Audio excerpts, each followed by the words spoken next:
Webinar Guru Belajar Pembelajaran Tatap Muka Terbatas diselenggarakan oleh Direktorat Jenderal Guru dan Tenaga Kependidikan untuk mendukung persiapan para guru dan tenaga kependidikan dalam melaksanakan pelayanan pendidikan khususnya saat pembelajaran tatap muka berlangsung.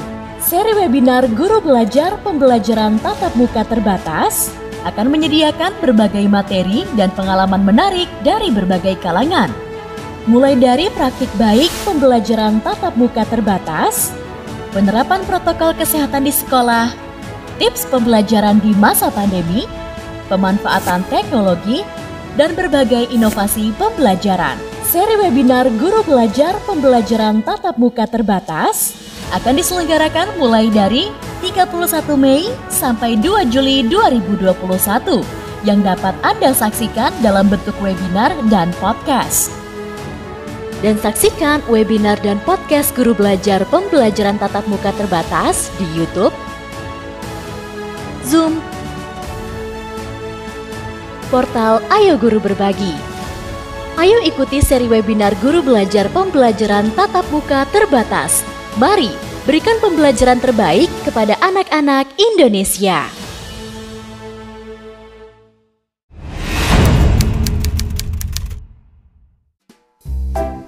Ya, seperti sebelumnya kita membahas tentang social story.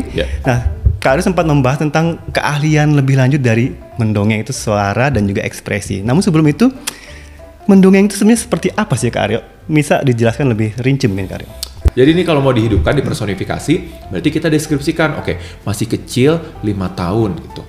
Nah, kalau anak 5 tahun itu cara ngomongnya gimana? Kemudian kata-katanya itu gimana? Nah, tinggal pakai kata-kata biasa. Nanti akan ketemunya begini.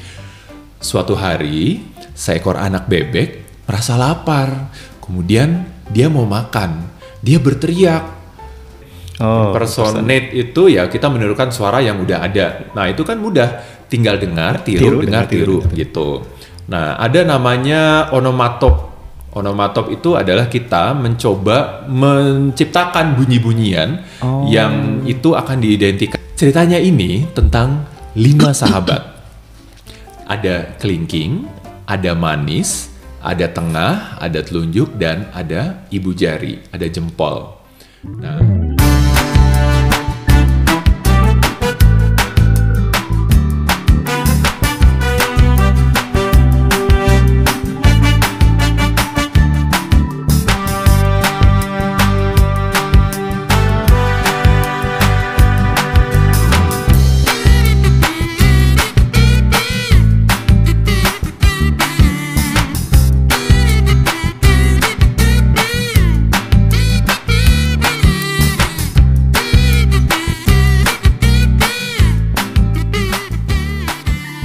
ya, sahabat luar biasa, masih bersama saya di sini di saluran siniar Pempa TK dan PB Bandung Taman Kita. Masih bersama Kak Aryo. Tadi kita agak ke break sebentar nih ya. Tadi lagi seru-serunya membahas tentang suara. Bagaimana mengoptimalkan suara kita ya dengan latihan-latihan yang telah dijelaskan oleh Kak Aryo. Bisa dilanjutkan mungkin Kak Aryo? Oke. Nah, tadi pemanasannya udah, kemudian teknik shortcutnya yang paling mudah adalah dengan mendengarkan suara yang mau kita tiru, kemudian kita tirukan. Latih. Nah, batasannya apa? Ya batasannya sampai kita merasa jago, sampai kita merasa cukup, sampai kita rasa itu mirip. Gitu. Iya. Mau niruin suara anak-anak ya udah, suara anak-anak yang mana yang mau kita tiruin. Suara kakek-kakek, orang yang udah tua, suara nenek-nenek, suara mana yang mau kita tiruin gitu. Nah, itu ada macam-macam tuh. Ada namanya impersonate. Impersonate itu ya kita menirukan suara yang udah ada. Nah, itu kan mudah, tinggal dengar, tiru, dengar, tiru gitu. Nah, ada namanya onomatop. Onomatop itu adalah kita mencoba menciptakan bunyi-bunyian yang itu akan diidentikan dengan bunyi-bunyian sesuatu gitu. Misalnya ada cerita tentang alien, kemudian suara alien kayak gimana, ya udah kita ciptakan aja bunyi-bunyian atau suara yang mewakili itu. Dan itu ya bisa beragam, bisa kita ngambil dari suara yang kita punya, bisa ngambil dari suara macam-macam, bisa tulit, wah ini kenapa ya begitu ya gitu. Nah, ini dipengaruhi dari membentuk organ mulutnya kayak gimana. Jadi pada dasarnya sahabat luar biasa, teman-teman semua itu tinggal mengenali kita aja. Rongga mulut ini kalau dikecilin ini bunyi suaranya akan jadi kayak gimana, kalau diperlebar ini kayak gimana. Jadi misalnya bisa pakai teknik Kan mulut dibuka, ini berarti suaranya akan jadi kayak gimana. Kalau giniin lagi bentuk suaranya akan kayak gimana. Ini dilebarin suaranya akan kayak gimana. Kalau X. Nah ini berarti apa nih yang ini agak ada mendesisnya, ada whisperingnya, tapi juga lebih pendek, ada penekanan tertentu di sini. Beda lagi sama S. Jadi kalau mau ngomong dengan mulai alfabet, tiba-tiba suatu hari, nah itu akan membentuk karakter-karakter yang berbeda gitu. Nah, tapi kalau benar-benar mau menirukan suara artificial voice yang benar-benar berbeda, itu memang harus dilatih banget. Jadi kita mau mencari suara yang berbeda itu ya kita harus cari sumber suaranya yang mana yang kita anggap berbeda dan yang mana yang mau kita tiru, dan itu yang harus dilatih. Karena kita masing-masing pun harus mencoba mengenali pita suaranya itu di mana, organnya itu di mana, dan kalau dimainin itu bisa seperti apa. Ini kan bisa ada pressure, ada tekanan tertentu nih. Kalau misalnya ditekan, wah, ternyata ini bisa menghasilkan suara yang berbeda gitu. Tapi ini harus dilatih. Ada pemanasan dan ada persiapan. Kalau enggak, nanti akan jadi kayak gini. Wah. Kalau kita nggak siap. Karena tidak latihan. Nah, karena kita nggak siap, kita salivanya ini air liurnya belum kita banyakin. Kalau suaranya akan terdengar serak, itu nggak dikeringin tenggorokannya. Tapi ada penekanan tertentu dengan pita suaranya, tapi air liurnya tetap ada supaya kita tetap bisa lancar menghasilkan suaranya. Kalau enggak ya terus merah mukanya, terus habis itu habis suaranya hilang. Nah, pemanasan itu, teknik-teknik itu yang harus dilatih, harus dipersiapkan. Pemanasannya harus dilakukan. Kalau enggak nanti menyakiti pita suara, akhirnya kita hilang suaranya. Gitu. Nah, itu yang berbahaya. Jadi nggak pakai asal latihan niruin, harus ada pemanasan gitu. Tapi balik lagi, tergantung kebutuhan. Kalau sebagai orang tua, sebagai guru, ya pikir aja sendiri. Kira-kira perlu nggak sampai sebegitunya menirukan suara? Menirukan suara bener, itu akan menarik anak-anak, akan membuat ceritanya jadi terdengar memukau. Jadi lebih hidup, betul. Akan jadi lucu kedengeran. Misalnya datang satu tokoh anak kecil, itu akan jadi lucu, anak-anak akan seneng banget, akan ketawa. Tapi nggak akan begitu-begitunya amat juga bisa. Wah, itu lucu sekali, aku senang gitu. Kalau kita memang fokusnya ke cerita sama pesan dari ceritanya, anak-anak juga akan mengikuti kok gitu. Kalau efek suara itu akan membuat itu jadi benar-benar menarik, dan perubahan suara itu bisa jadi akan jadi lucu. Kalau kita lihat ada banyak pendongeng melakukan itu akan menarik dan jadi lucu. Tapi tidak semua cerita itu harus cerita lucu. Tidak semua dongeng, tidak semua cerita itu harus lucu gitu loh. Bisa cerita yang memang fokus ke tujuannya dan tidak harus ada unsur lucunya di situ. Tidak harus menghasilkan ketawa di situ. Jadi balik lagi tergantung dari kebutuhannya. Dan karena menirukan suara itu butuh latihan, ya tergantung apakah sahabat luar biasa itu punya waktu untuk melatih. Kemudian itu benar-benar bisa konsisten atau enggak gitu. Nah, jadi balik lagi ke sana. Tapi kalau mau stepnya adalah pemanasan, kemudian latihan, mengenali organ-organnya ini seperti apa, kemudian apa yang bisa dilakukan. Apakah mau impersonate itu, apakah mau menirukan suara, menghasilkan bunyi-bunyian itu, kok aku jadi lupa namanya. Onomatop gitu. Atau kita mau benar-benar menirukan pure suara yang baru gitu, yang berbeda. Tapi ya itu harus latihan gitu. Biasanya apa sih Karyo yang sering dilakukan pendongeng? Misalnya suara apa sih yang sering, misalnya mungkin suara harimau yang biasa ya. Yang biasa sering dipakai lah gitu ya, sering digunakan gitu. Ya kalau ini ada standarnya harus bisa ya. Ini gitu. Mungkin harus bisa X, Y, Z gitu misalnya. Sejujurnya ya, aku udah melewatkan fase itu, jadi udah nggak mempergunakan lagi fase menirukan suara.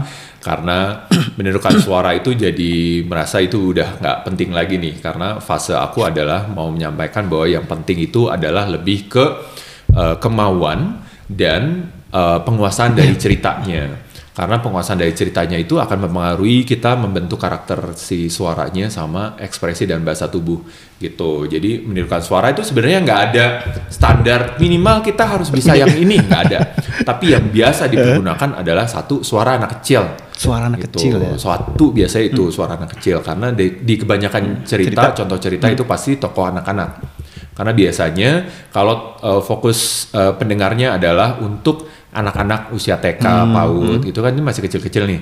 Nah suaranya itu kan belum terbentuk bulat ya, gitu, belum jadi lah ibaratnya. Suara itu belum pecah, gitu. Jadi suara itu masih yang pitch-nya tinggi gitu. Kenapa? Iya ampun, gitu ya, masih tinggi banget gitu. Nah kalau suara-suara itu makanya banyak pencerita, banyak pendongeng. Karena dari ceritanya itu tokoh-tokohnya adalah itu, makanya dia akan menyesuaikan ya dengan suaranya gitu. Jadi itu. Kemudian karena anak usia itu banyak juga ceritanya adalah cerita-cerita fabel ya. Makanya suara-suara binatang juga banyak dimasukin. Tapi ini kebanyakan pakai onomatop juga gitu. Jadi suara bunyi-bunyian yang diciptakan, dipergunakan untuk merepresentasikan si karakter itu. Gitu. Misalnya kebanyakan kan kalau suara singa tadi karena dia karakternya adalah hewan buas, jahat biasanya, tokoh jahat biasanya. Jahat biasanya, besar, gagah gitu ya. Gagah kan, berarti kan suaranya harus yang berat gitu. Nah, biasanya kan ada dua nih, ada onomatopnya, ada impersonate voice-nya. Onomatopnya ini adalah suara yang dipergunakan ketika dia tidak berucap gitu. Jadi misalnya karena dia mengaum misalnya, jadi wow. Gini, suaranya membesar, menakutkan. Bisa gitu ya, sama biasa. Ya itu karena pakai latihan ya, saudara-saudara ya. Gitu. Kalau enggak, tetap tidak latihan itu gitu. Nah, karena dia mengaum itu jadi kayak gitu kan. Padahal bisa juga dia ngaumnya cuma kan dia masuk kucing-kucingan juga, masuk kucing kan ininya, keluarga kucing. Jadi bisa juga kalau ngaum kan nggak harus yang wow, ya tergantung suasana. Kalau misalnya cuma mengaumnya memanggil temannya, itu aja kan, maungnya nggak terlalu besar gitu. Tapi kalau misalnya emang mau bangunin si hutan pagi-pagi atau mau membuat pemburu takut, ya nggak mungkin yang pergi pemburu, nggak kan gitu. Ya sama lah kalau kayak kita di rumah nih, Pak Hadi di rumah ngomong sama anaknya, kan nggak mungkin ya, ayo, kamu harus segera tidur, sikat gigimu, kan nggak gitu. Kayaknya seru juga kan? Iya seru juga, abis itu dia sama ibunya batuk terus ya. Sama ibunya kita cari bapak baru, bapak setiap kali ngomong nakutin. Nah itu kan tergantung kebutuhan cerita gitu kan. Nah jadi kalau misalnya dia mau ngomong sama anaknya, ayo anakku, sekarang waktunya tidur gitu. Seekor hewan buas pun ketika ngomong sama anaknya pasti ngomong akan dengan lembut gitu. Nah ini tergantung dengan kebutuhan cerita ya. Gitu. Tapi standarnya biasanya singa ini berarti harus besar, ini gitu, besar berat ya. Pokoknya antara dua itu deh, anak kecil, hewan. Tapi tetap ya, kalau dari aku sarannya adalah sesuaikan dengan kebutuhan cerita dan kenyamanan si pendongengnya. Gitu. Seru ya. Banyak praktik-praktik yang saya juga sampai wow, Kak Aryo. Luar biasa sekali nih. Nah tadi ketika Kak Aryo memperagakan atau mempraktekkan bunyi-bunyian tadi, saya melihat ekspresi Kak Aryo nih. Ekspresi di situ sangat bermain sekali ya. Nah, sahabat luar biasa, setelah ini kita akan membahas tentang ekspresi ya. Tetap di Siniar Taman Kita, Pemkot TK dan PLB Bandung. Panduan pembelajaran tatap muka semester genap tahun ajaran 2020-2021. Apa saja protokol yang harus dipatuhi dan dilaksanakan sesuai surat keputusan bersama 4 menteri, Menteri Pendidikan dan Kebudayaan, Menteri Agama, Menteri Kesehatan, dan Menteri Dalam Negeri tentang panduan penyelenggaraan pembelajaran pada tahun ajaran 2020-2021 di masa pandemi COVID-19. Protokol penyelenggaraan pembelajaran tatap muka meliputi 4 tahap. Tahap prakondisi pembelajaran, tahap pra-pembelajaran, tahap pembelajaran, dan tahap pasca pembelajaran. Apa saja yang perlu dilakukan oleh sekolah pada tahap prakondisi pembelajaran? melakukan sosialisasi kepada peserta didik, orang tua, komite sekolah, dan berbagai pihak terkait. Ruangan wajib dibersihkan dan disemprot dengan desinfektan secara berkala. Atur meja dan kursi dengan jarak 1,5 meter. Pastikan ruangan memiliki ventilasi dan aliran udara. Siapkan fasilitas cuci tangan, termogan, dan hand sanitizer di setiap kelas. Berikan simbol jaga jarak aman di setiap kelas. Siapkan ruang UKS yang dilengkapi dengan alat pelindung diri. Dan siapkan ruang isolasi sementara. Simulasi implementasi protokol bisa dilakukan dengan narasi dalam bentuk spanduk, banner, atau media cetak. Apa saja yang perlu dipastikan oleh sekolah pada tahap pra-pembelajaran? Peserta didik dalam kondisi sehat. Peserta didik memakai masker 3 lapis. Peserta didik melakukan cuci tangan dengan langkah yang benar. Guru melakukan pemeriksaan suhu tubuh. Peserta didik selalu menjaga jarak minimal 1,5 meter. Dan masuk ke dalam kelas dengan berbaris dan tidak bersentuhan. Apa saja yang perlu diperhatikan oleh sekolah pada tahap pembelajaran? Meja dan kursi ditata dengan jarak 1,5 meter. Siapkan perlengkapan penunjang kesehatan. Peserta didik menggunakan perlengkapan belajar masing-masing. Awasi dan dampingi aktivitas peserta didik untuk selalu mematuhi protokol kesehatan. Apa saja yang perlu disiapkan sekolah pada pasca pembelajaran? Atur jadwal pulang peserta didik dengan jeda 10 menit antar kelas. Arahkan peserta didik untuk mencuci tangan sebelum pulang. Arahkan peserta didik untuk berbaris menuju gerbang sekolah. Dan hubungi orang tua yang belum menjemput peserta didik. Bersama kita jaga seluruh warga sekolah selalu sehat dan selamat.